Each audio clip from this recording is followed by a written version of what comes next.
Hello everyone.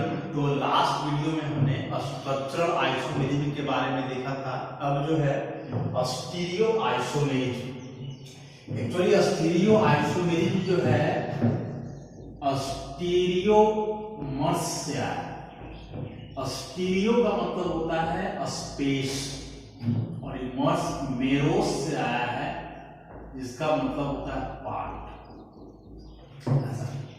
तो स्टीरियोमर्स मतलब वैसे कंपाउंड्स जिनका मॉलिक्यूलर फार्मूला सेम हो, एटम या ग्रुप का अरेंजमेंट भी सेम हो, लेकिन वे सारे एटम्स या ग्रुप्स का जो अरेंजमेंट होगा स्पेस में, 3 डायमेंशनल स्पेस में, वह डिफरेंट होगा। तो यदि कंपाउंड्स का मॉलिक्यूलर फार्मूला सेम हो लेकिन उसके एटम्स या ग्रुप्स का जो अरेंजमेंट है स्पेस में वह डिफरेंट हो, तो इसी फिनोमेनन को हम लोग स्टीरियो आइसोमेरिज्म बोलेंगे। और वैसे कंपाउंड्स को एक दूसरे का स्टीरियोमर्स या स्टीरियो आइसोमर्स बोलेंगे।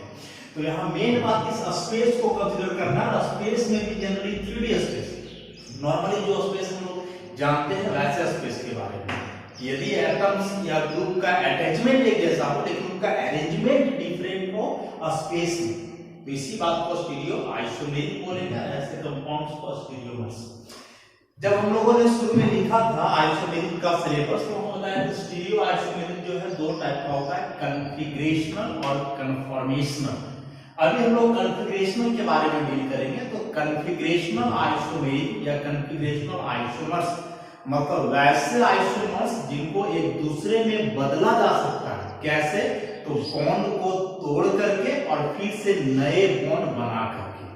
तो यदि एक आइसोमर्स को एक दूसरे में बदला जाए बॉन्ड को तोड़ करके और नए बॉन्ड को बना करके, तो वैसे आइसोमर्स को एक दूसरे का कॉन्फ़िगरेशनल आइसोमर्स बोलेंगे। मतलब the isomers which are interconvertible by breaking and remaking of bonds are called configurational isomers.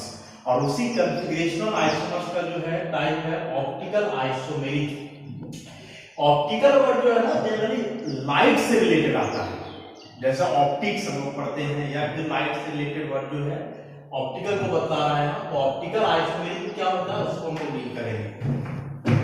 क्या हमने लिखा है? Necessary conditions to execute optical isomerism. इस ऑप्टिकल आइसोमेरिज्म को जानने के पहले कुछ बेसिक टर्म्स जानना होगा उससे रिलेटेड, या फिर कोई भी कंपाउंड ऑप्टिकल आइसोमेरिज्म एग्जीक्यूट करेगा या नहीं, उसके जो कुछ रिक्वायरमेंट्स हैं, कुछ कंडीशंस हैं।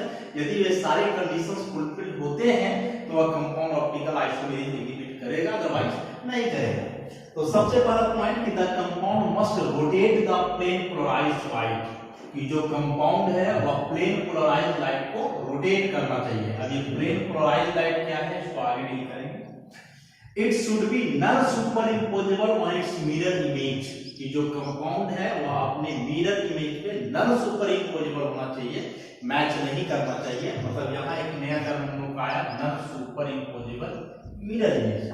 तीसरा, इट मे और may not contain chiral carbon, कि जो कंपाउंड है उसमें कायरल कार्बन हो भी सकता है नहीं भी हो सकता है।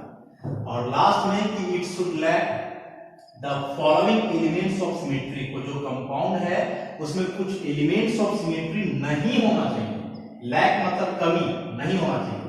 जैसे उस कंपाउंड में प्लेन ऑफ सिमेट्री नहीं होना चाहिए, सेंटर ऑफ सिमेट्री नहीं होना चाहिए और एक्सिस ऑफ इम्प्रॉपर रोटेशन नहीं होना चाहिए।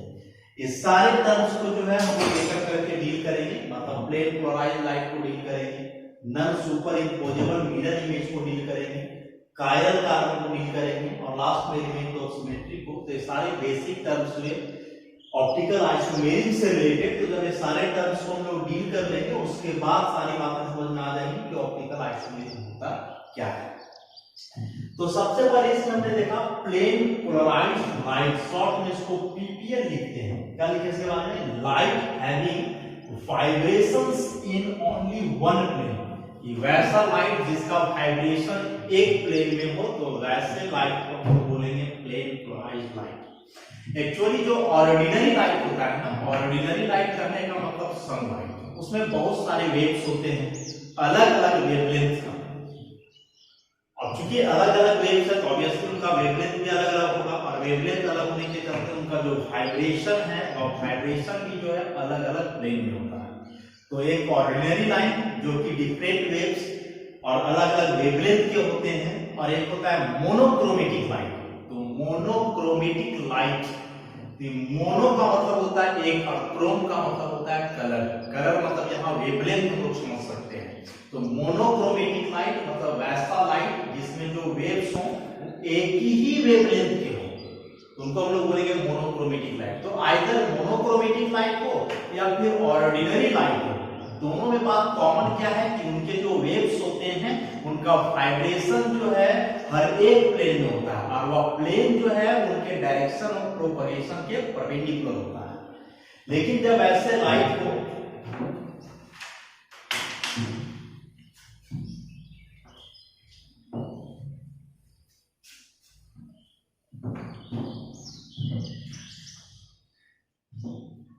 सपोज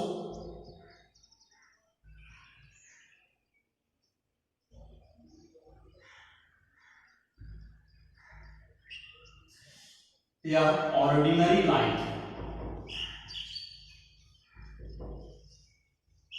या मोनोक्रोमेटिक लाइट भी ले सकते हैं।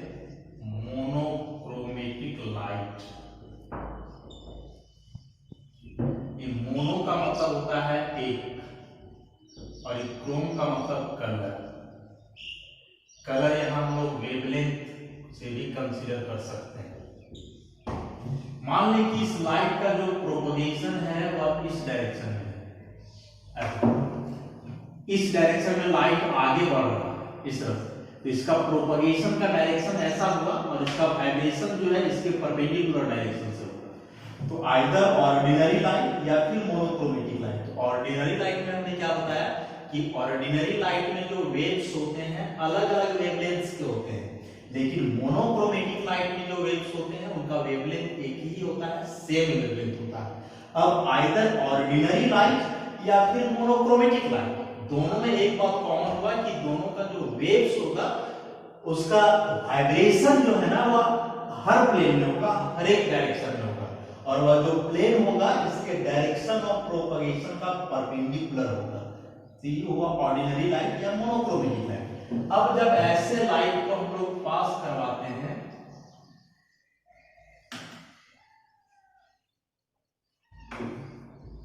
ऐसा Nicol prism, Nicol prism, Nicol scientist का नाम है, यह बना हुआ रहता है metal of calcite, calcium carbonate का जो है क्रिस्टलाइन फॉर्म कैल्साइट हम लोग बोलेंगे, और उसी से बना हुआ रहता है निकोल प्रिज्म। और यह जो निकोल प्रिज्म है वह फंक्शन करता है, आधारित होता है based on double refraction, double refraction पे आधारित होता है। कि डबल रिफ्रैक्शन के बारे में आपको डिटेल से पढ़ोगे फिजिक्स में। तो क्या बताया हमने कि ऑर्डिनरी लाइट या मोनोक्रोमेटिक लाइट जिनका वेव्स जो है हर एक प्लेन में वाइब्रेट कर रहे हैं और वह प्लेन जो है उसके डायरेक्शन ऑफ प्रोपगेशन का परपेंडिकुलर है। तो जब वैसे लाइट को निकोल प्रिज्म से पास करवाया जाता है तो यह निकोल प्रिज्म क्या करता है कि जो हर डायरेक्शन में वाइब्रेट कर रहा है इसके वाइब्रेशन को कट कर देता है, और अब जो लाइट इससे बाहर निकलेगा वह हर प्लेन में वाइब्रेट नहीं करेगा, उसका वाइब्रेशन एक सिंगल प्लेन में करेगा। मतलब अब यदि इससे यहां से लाइट निकला ऐसा, तो अब इसका वाइब्रेशन का डायरेक्शन एक ही प्लेन में होगा। यहाँ हर एक प्लेन में वाइब्रेट कर रहा है, लेकिन जब लाइट इससे बाहर निकला तो एक ही प्लेन में वाइब्रेट कर रहा है। एक प्लेन कोई भी हो सकता है, लेकिन डायरेक्शन ऑफ प्रोपगेशन का परपेंडिकुलर रहेगा। तो अब जो इससे लाइट बाहर निकला उसका वाइब्रेशन एक ही प्लेन में है, और इसी लाइट को हम बोलेंगे प्लेन पोलराइज्ड लाइट, PPL ऐसा। तो प्लेन पोलराइज्ड लाइट मतलब उस टाइप का लाइट जिसका वाइब्रेशन एक प्लेन में हो। ऐसे लाइट बने हुए नहीं रहते हैं, बनाना पड़ता है। कैसे? तो ऑर्डिनरी लाइट या फिर मोनोक्रोमेटिक लाइट को निकोल प्रिज्म से पास करवा करके। अब यह निकोल प्रिज्म क्या करता है कि जो लाइट का वाइब्रेशन हर एक प्लेन में है उसके वाइब्रेशन को कट कर देता है, और अब जो इससे लाइट बाहर निकलेगा इसका वाइब्रेशन केवल एक ही प्लेन में होगा। और अब जो लाइट निकला जिसका वाइब्रेशन एक प्लेन में है उसी लाइट को हम लोग बोलेंगे प्लेन पोलराइज्ड लाइट। तो प्लेन पोलराइज्ड लाइट मतलब जिसका वाइब्रेशन केवल एक प्लेन में। अब इससे रिलेटेड आता है ऑप्टिकल एक्टिविटी। ऑप्टिकल एक्टिविटी, तो ऑप्टिकल एक्टिविटी या ऑप्टिकली एक्टिव,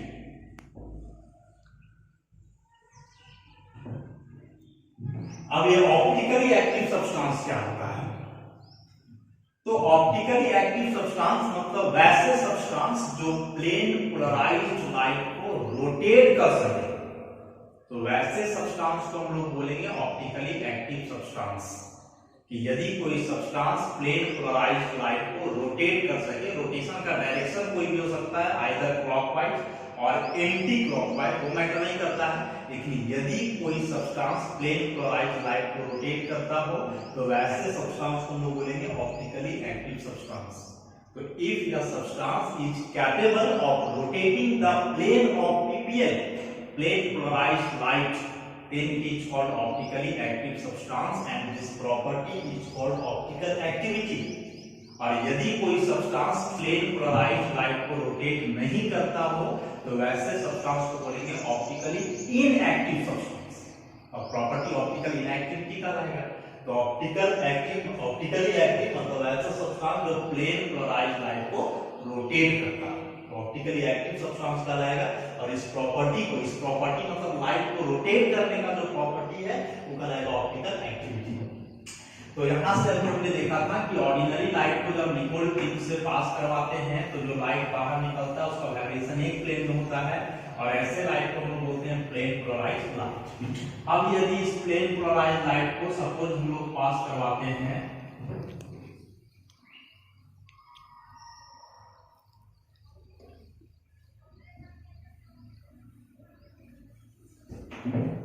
ऐसा एक ट्यूब से, इस ट्यूब में जो है सॉल्यूशन भरा हुआ है,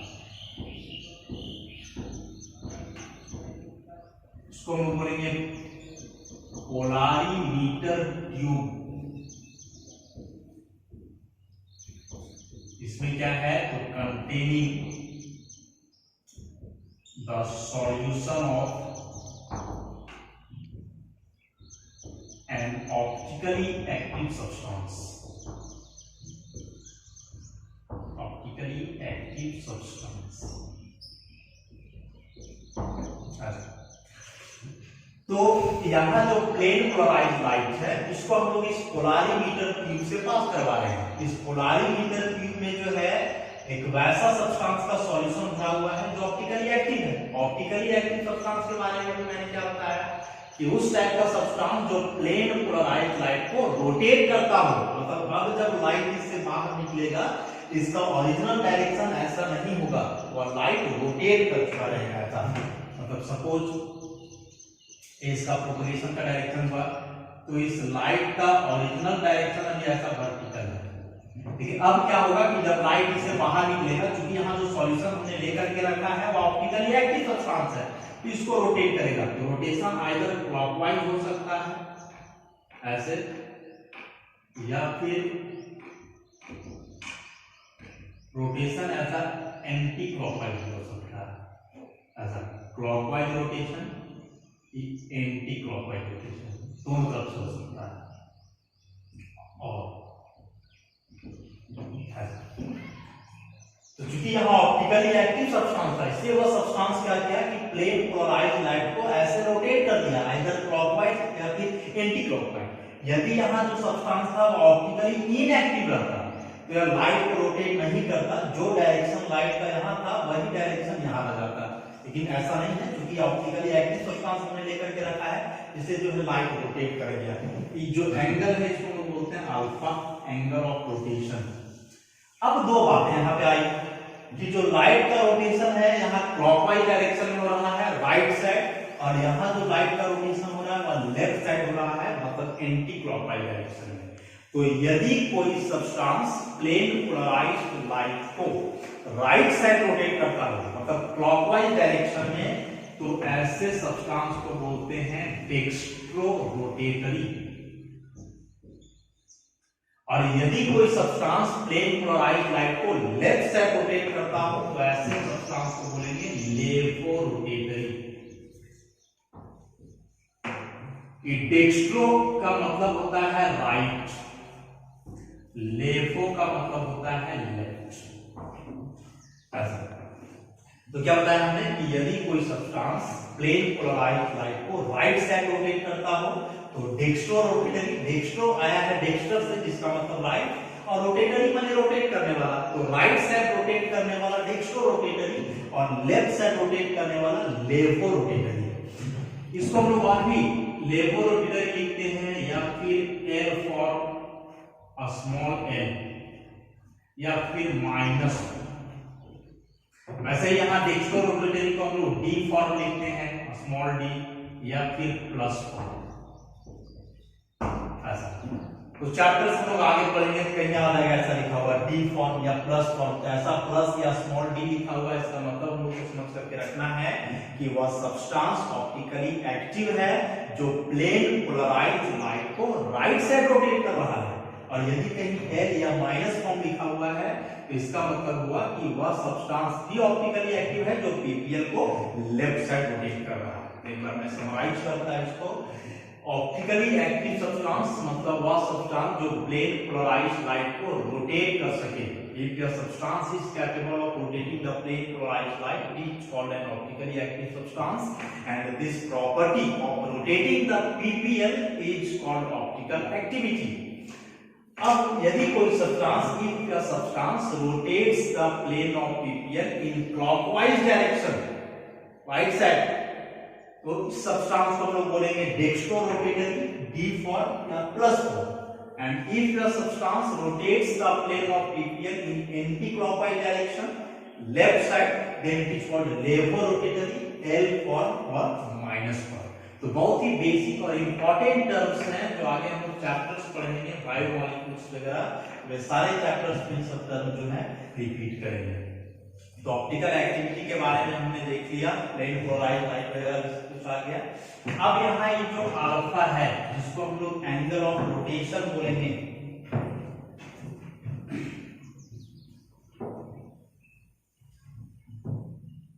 अल्फा एंगल ऑफ रोटेशन,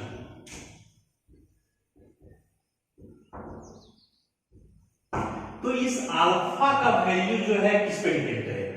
तो इस अल्फा का वैल्यू डिपेंड करता है सबसे पहले nature of substance.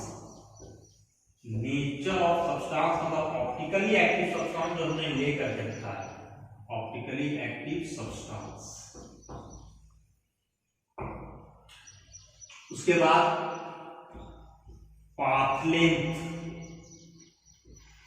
Path length जो है ना वो इसको बोलते हैं, जो ट्यूब का जो लेंथ है इसको हम लोग बोलते हैं पाथ लेंथ। वैसे ही कंसंट्रेशन ऑफ सॉल्यूशन, जो सॉल्यूशन हमने लेकर के रखा है पोलरिमीटर ट्यूब में ऑप्टिकली एक्टिव सब्सटेंस का, इसका कंसंट्रेशन मतलब मोलैरिटी वगैरह जो है क्या है। उसके बाद टेम्परेचर, उसके बाद वेवलेंथ ऑफ लाइट यूज्ड। यहाँ तो हमने ऑर्डिनरी लाइट या मोनोक्रोमेटिक लाइट लेकर के रखा है, इसका वेवलेंथ क्या है उस पर भी जो है यह निर्भर करता है। तो एंगल ऑफ रोटेशन को हम लोग डिनोट कर रहे हैं अल्फा से, तो जाहिर सी बात है कि यदि किसी सब्सटेंस में अल्फा का वैल्यू 0 के बराबर नहीं हो तब इसको हम लोग बोलेंगे ऑप्टिकली एक्टिव, और यदि अल्फा का वैल्यू 0 के बराबर हो तो ऐसे सब्सटेंस को बोलेंगे ऑप्टिकली इनएक्टिव। तो इस अल्फा का वैल्यू से भी हम लोग पता कर लेते हैं कि वो ऑप्टिकली एक्टिव है या इनएक्टिव है। अल्फा चूंकि एंगल ऑफ रोटेशन हुआ कि किस एंगल से वह सब्सटेंस पीपीएल को रोटेट कर रहा है, तो जाहिर सी बात है कि अल्फा का वैल्यू 0 नहीं आवे मतलब कुछ ना कुछ रोटेशन हुआ है, तो वैसे सब्सटेंस को ऑप्टिकली एक्टिव बोलेंगे। और यदि अल्फा का वैल्यू 0 आ जाए, ये वैल्यू 0, इसका मतलब कि रोटेशन लाइट का नहीं हुआ है। और यदि कोई सब्सटेंस पीपीएल को रोटेट नहीं कर पा रहा हो, इसका मतलब वह सब्सटेंस ऑप्टिकली इनएक्टिव होगा। अब आगे जो इसमें एक क्रम है,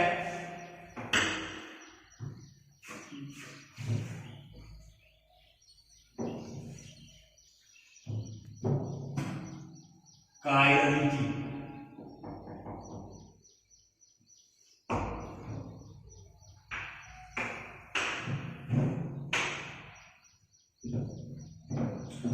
तो कायरलिटी जो है कायरल वर्ड से आया है, और कायरल जो है एक केयर वर्ड से आया है, ग्रीक वर्ड।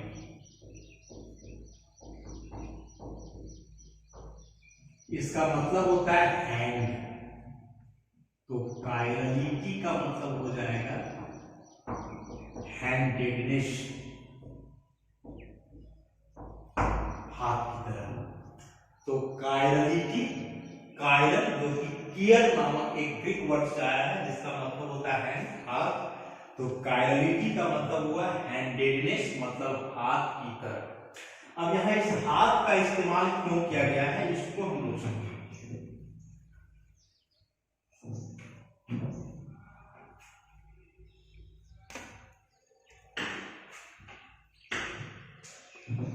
सपोज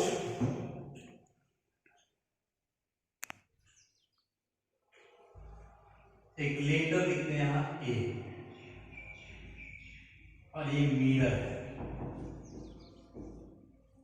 जाहिर सी बात है कि ए को यदि मिरर के सामने रखें तो इसका इमेज भी ऐसा ही दिखेगा। लेकिन यदि बी और इसको यहां मिरर के सामने रखा है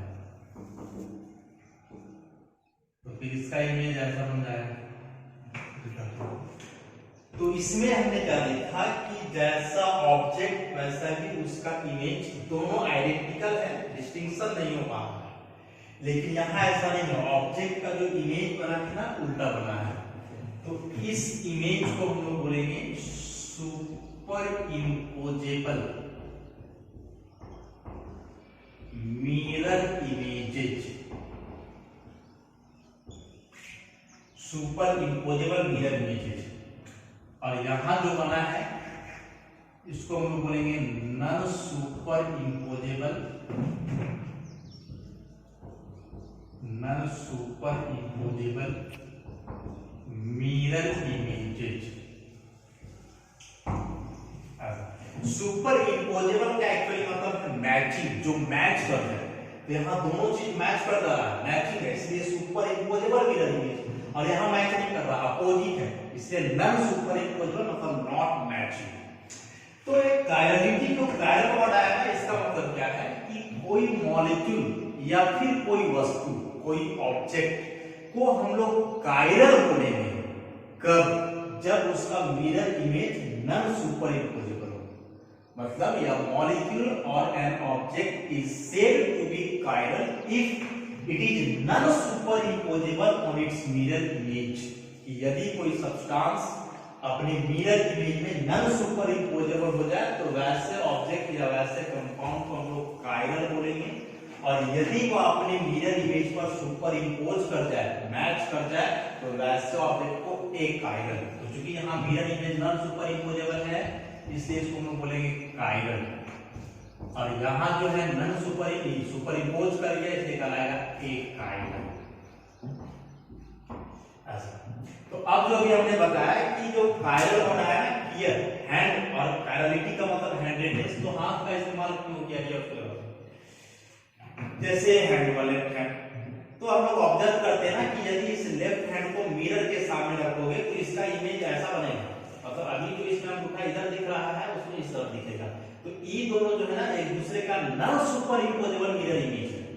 तो जैसे हम लोगों का हाथ, दो हाथ एक दूसरे का non super imposable mirror image है और हाथ को हम लोग कियर बोल रहे हैं, उसी से कायरल आया है। तो ठीक उसी प्रकार हाथ के जैसे ही वैसे कोई भी ऑब्जेक्ट या कंपाउंड जो एक दूसरे का non super imposable mirror image हो तो उनको भी कायरल बोला जाएगा। तो कायरल हैंड से आया, हैंड मतलब जिसका mirror image non super imposable हो। तो हैंड का mirror image non super imposable था, कायरल का आया। तो ठीक उसी प्रकार से वैसे कोई भी सब्सटेंस, कोई मॉलिक्यूल या कोई ऑब्जेक्ट जिनका mirror image non super imposable हो उनको होगी, कायरल कहा जाएगा। तो कायरल मतलब जिसका mirror image non super imposable हो, मैच नहीं करे, और ए कायरल मतलब जिसका मिरर इमेज सुपर इम्पोजेबल हो, मतलब मैच कर जाए। तो ये दो चीज हमने देखा, ऑप्टिकली एक्टिव मतलब जो प्लेन क्लोराइड लाइट को रोटेट करे तो राइट साइड रोटेट करेगा तो लेफ्ट को रोटेट करेगा, लेफ्ट साइड रोटेट करेगा लेफ्ट को रोटेट करेगा। फिर हमने देखा कायरलिटी के बारे में, तो कायरलिटी कायरल से आया है। कायरल मतलब उस प्रकार का ऑब्जेक्ट या उस प्रकार का कंपाउंड जो पीपीएल क्लोराइड है, सॉरी जो अपने मिरर इमेज में नन सुपर इम्पोजेबल हो वो कायरल, और जो मिरर इमेज में सुपर इम्पोज कर जाए वह ए कायरल। अब इसमें जो एक टर्म है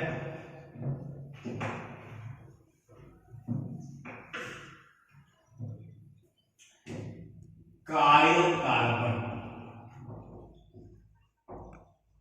या इसी को हम लोग बोलेंगे एसिमेट्रिक कार्बन, एसिमेट्रिक कार्बन। तो कार्बन जिसका वैलेंसी होता है 4। अब यदि किसी कार्बन का चार बॉन्ड चार अलग अलग एटम या ग्रुप के साथ बना हुआ हो तो वैसे कार्बन को हम लोग बोलेंगे कायरल कार्बन या एसिमेट्रिक कार्बन।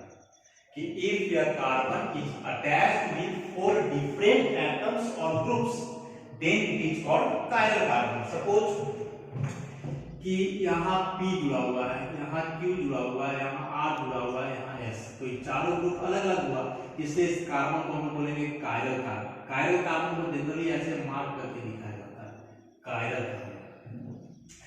कुछ इसका एग्जाम्पल जैसे कार्बन Cl Br IF, ऐसे चार अलग अलग ग्रुप है। वैसे ही carbon COOH OH H CH3 ऐसा भी है।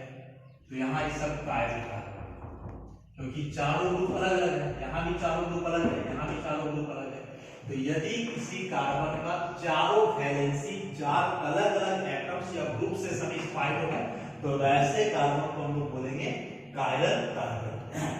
कोई ऐसा भी कंपाउंड हो सकता है जैसे COOH OH H, फिर यहाँ H OH COOH ऐसा। तो यहाँ जो है ये कार्बन और इस कार्बन को देखिए, बाकी कार्बन और भी है इसमें, ये भी कार्बन है, ये भी कार्बन है, लेकिन यदि COOH की बात करें ना तो COOH ऐसा होता है। तो यहाँ हम लोग क्या देखते हैं कि कार्बन का जो 3 बॉन्ड है 1 2 3, वह तीनों बॉन्ड सेम एटम के साथ है, मतलब ऑक्सीजन के साथ, तो ये कायरल नहीं कहलाएगा। लेकिन यदि इस कार्बन की बात करें तो एक तरफ OH, एक तरफ COOH, एक तरफ H और ये पूरा है, तो चारों ग्रुप अलग अलग हुआ, तो इस कार्बन को बोलेंगे कायरल। वैसे ये वाला कार्बन को भी बोल सकते हैं, एक तरफ H, एक तरफ OH, एक तरफ COOH, एक तरफ ये पूरा ग्रुप, तो ये भी क्या कहलाएगा, कायरल। तो कायरल कार्बन मतलब उस प्रकार का कार्बन जिसका चारों वैलेंसी चार अलग अलग एटम्स या ग्रुप से सैटिस्फाइड हो। मतलब यदि कोई कार्बन चार अलग अलग एटम या ग्रुप से अटैच्ड है तो वैसे कार्बन को हम बोलेंगे कायरल कार्बन, या फिर वही कराएगा एसिमेट्रिक कार्बन। तो ऑप्टिकल आइसोमेरिज्म के लिए जो नेसेसरी कंडीशन थे उसमें से 3 हम लोगों ने देखा, प्लेन क्लोराइड लाइट को रोटेट करने का बाद, mirror image non super imposable होने का बाद, और एक कायरल कार्बन या फिर एसिमेट्रिक कार्बन होने का। तो नेक्स्ट अब जो है हम लोग एलिमेंट ऑफ सिमेट्री के बारे में बताएंगे। तो सिमेट्री जो है ना जनरली एक इंटरनल प्रॉपर्टी होता है, मॉलिक्यूल में समानता के बारे में बताया जाता है कि मॉलिक्यूल में वैसा कुछ सिमिलर चीज है या नहीं, कुछ सिमेट्रिकल बातें है या नहीं। डिटेल में आगे इसको आप लोग पढ़ोगे, काफी एडवांस कंसेप्ट है एलिमेंट ऑफ सिमेट्री। फिलहाल जो 3 हम लोग का जरूरत है, प्लेन ऑफ सिमेट्री सिग्मा से हम करेंगे, सेंटर ऑफ सिमेट्री आई से, axis of improper rotation SN से। ये प्लेन ऑफ सिमेट्री क्या होता है? तो प्लेन ऑफ सिमेट्री मतलब एक वैसा इमेजिनरी प्लेन जो किसी मॉलिक्यूल या किसी ऑब्जेक्ट को 2 बराबर भाग में बांटता हो और इस प्रकार से कि वह दोनों भाग एक दूसरे का मिरर इमेज हो जाए, तो वैसे प्लेन को हम लोग बोलेंगे plane of symmetry. So an imaginary plane which divides और bisects a molecule or an object into two equal halves which are just mirror images of each other, then it is called plane of symmetry. तो plane of symmetry जो है एक imaginary plane है जो किसी भी molecule या किसी वस्तु को दो बराबर भाग में बांटता है और इस प्रकार से उसका दोनों भाग एक दूसरे का मिरर इमेज हो जाएगा। जैसे यहाँ कंपाउंड में लिखा साइक्लोब्यूटेन, इस साइक्लोब्यूटेन में यदि हम लोग यहां से प्लेन ड्रॉ करें ऐसा इस तरह से, तो क्या देख रहे हैं कि यह जो प्लेन है ना इसको दो बराबर भाग में बांट दिया, दो कार्बन ऊपर दो कार्बन नीचे, और ये दोनों जो है एक दूसरे का मिरर इमेज भी है कि ई कार्बन के सामने इसका आएगा, ई कार्बन के सामने ई वाला आएगा। तो यह प्लेन क्या किया कि इस कंपाउंड को दो बराबर भाग में बांटा और इस प्रकार से कि दोनों भाग एक दूसरे का मिरर इमेज हो गया। तो इस प्लेन को हम लोग बोलेंगे प्लेन ऑफ सिमेट्री सिग्मा। वैसे इसमें यहां भी प्लेन हम लोग ड्रॉ कर सकते हैं ऐसा,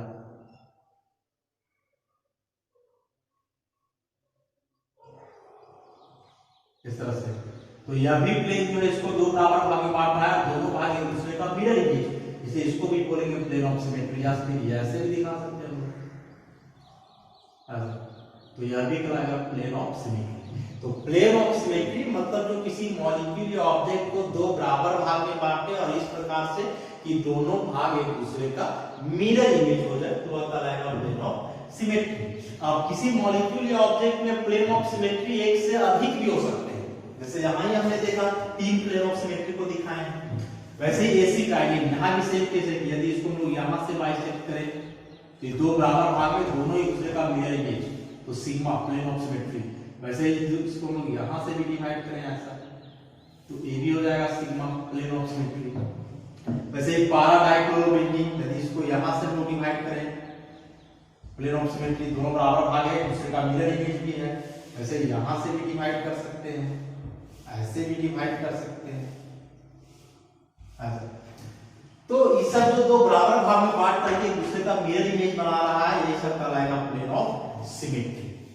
अब आता है सेंटर ऑफ सिमेट्री या प्लेन ऑफ सिमेट्री को हम लोग कह रहे हैं एग्जांपल्स भी देख सकते हैं। जैसे हम लोग ह्यूमन बीइंग्स हैं, प्लेन ऑफ सिमेट्री एग्जीक्यूट करते हैं कैसे, तो यदि हम लोगों को यहां से जो है बीचों बीच ऐसे काटा जाए ऐसे, तो दो बराबर भाग में बटेंगे, एक हाथ इधर एक हाथ इधर, आधा नाक इधर आधा ऐसे करके, तो यहाँ जो है ना हम लोग का प्लेन ऑफ सिमेट्री एग्जिस्ट कर रहा है।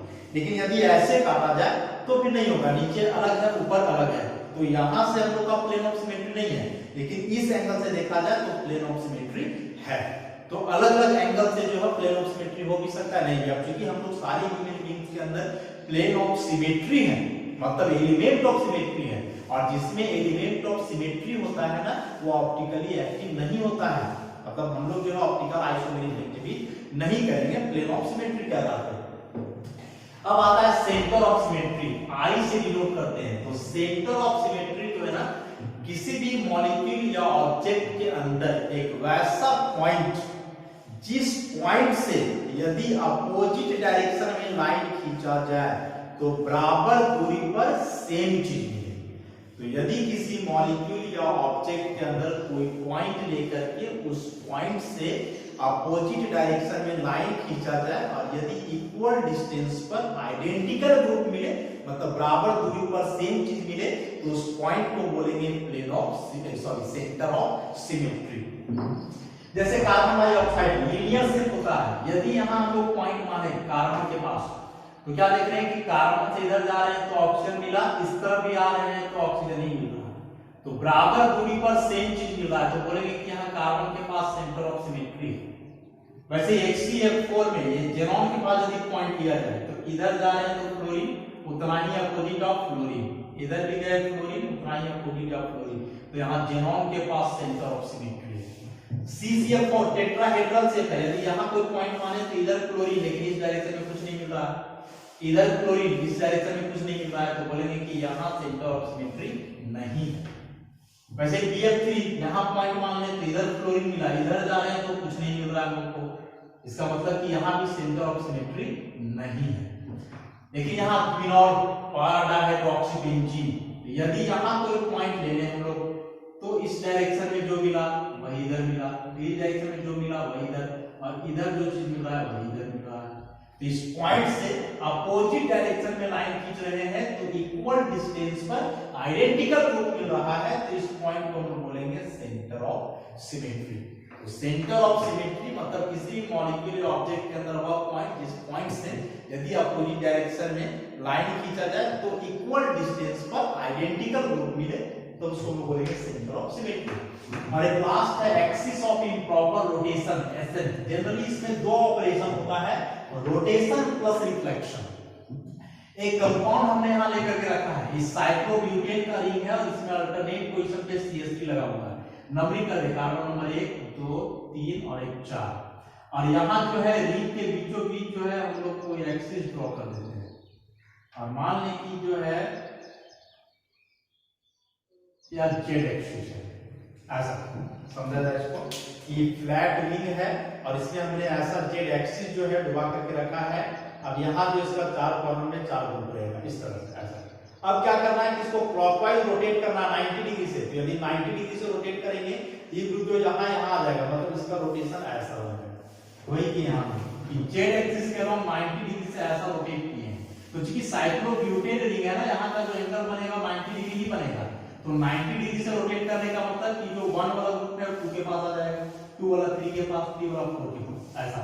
1 में देखो कि यहाँ CH3 ऊपर है, H नीचे। अब यहाँ आ गया 4, यहाँ हो गया 1, हो गया 2 और हो गया 3, ऐसा। तो क्या किया हम लोग कि जेड एक्सिस के अराउंड इसको 90 डिग्री से रोटेट किए। तो रोटेशन करने के बाद हम लोग को ऐसा अरेंजमेंट मिला। अब यहाँ जो कंपाउंड बना ना, इसके सामने हम लोग मिरर रख देते हैं। मिरर है तो मिरर के सामने जो रिफ्लेक्शन होता है, तो रिफ्लेक्शन मतलब उलट जाएगा। उलट जाएगा कहने का मतलब कि यहाँ इस ग्रुप को मिरर के सामने रखे हैं तो अभी कार्बन नंबर 4 में क्या देख रहे हैं, इसका हाइड्रोजन ऊपर है, अब जो इसका हाइड्रोजन नीचे आ जाएगा। कार्बन सब वही है 4 1 2 3, लेकिन ग्रुप का एलिमेंट चेंज कर दिया, ऊपर नीचे, ऊपर H तो अब नीचे H आ गया, क्योंकि मिरर के सामने रख रहे हैं ना तो इमेज इसका उल्टा बनेगा, ऐसा। तो पहले 90 डिग्री से रोटेट किए तो ऐसा एलिमेंट मिला, फिर इसको मिरर के सामने रखे तो रिफ्लेक्शन हुआ और रिफ्लेक्शन होने के बाद फिर ऐसा एलिमेंट मिला। और अब ये दोनों एलिमेंट को यदि मिलाया जाए, ये दोनों आइडेंटिकल एलिमेंट है। इस कार्बन का यहाँ CH3 ऊपर H नीचे, यहाँ भी CH3 ऊपर H नीचे, यहाँ H ऊपर।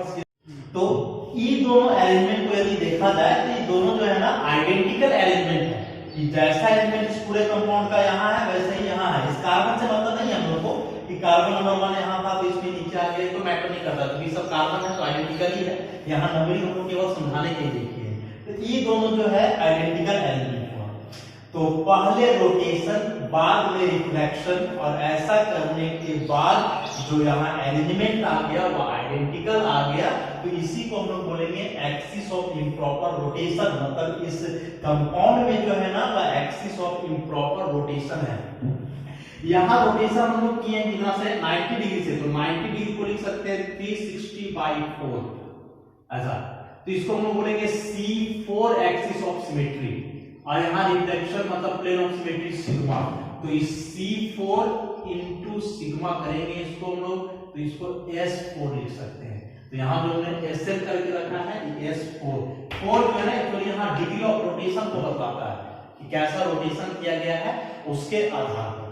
तो 3 चीज, plane of symmetry, centre of symmetry, axis of improper rotation, या तीनों में से कोई भी एलिमेंट ऑफ सिमेट्री नहीं होना चाहिए उस कंपाउंड में या ऑब्जेक्ट में, तभी वो ऑप्टिकल आइसोमेरिक शो करेगा, ऑप्टिकली एक्टिव होगा।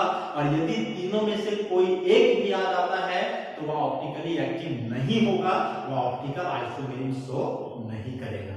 तो स्टीरियो आइसोमेरिक से रिलेटेड बहुत इंपॉर्टेंट फैक्ट जो है आज हम लोगों ने देखा। ये सारे जो है मेनली कॉम्पिटिटिव एग्जाम के लिए बहुत ही इंपॉर्टेंट टॉपिक है। एकेडमिक एग्जाम की बात करें तो ऑलमोस्ट नहीं आता है, लेकिन आप कोई भी कंपटीशन का एग्जाम फेस करोगे, चाहे इंजीनियरिंग हो, मेडिकल हो, और भी कोई केमिस्ट्री से रिलेटेड एंट्रेंस एग्जामिनेशन वगैरह, उसके लिए बहुत ही इंपॉर्टेंट टॉपिक है। इस वीडियो को आप लोग बार-बार देखो, लर्न करो, कंसेप्ट बनाओ, अपने से कुछ प्रैक्टिस करो, और उसके बावजूद कोई दिक्कत होता है तो हमसे डिस्कस करो। धन्यवाद।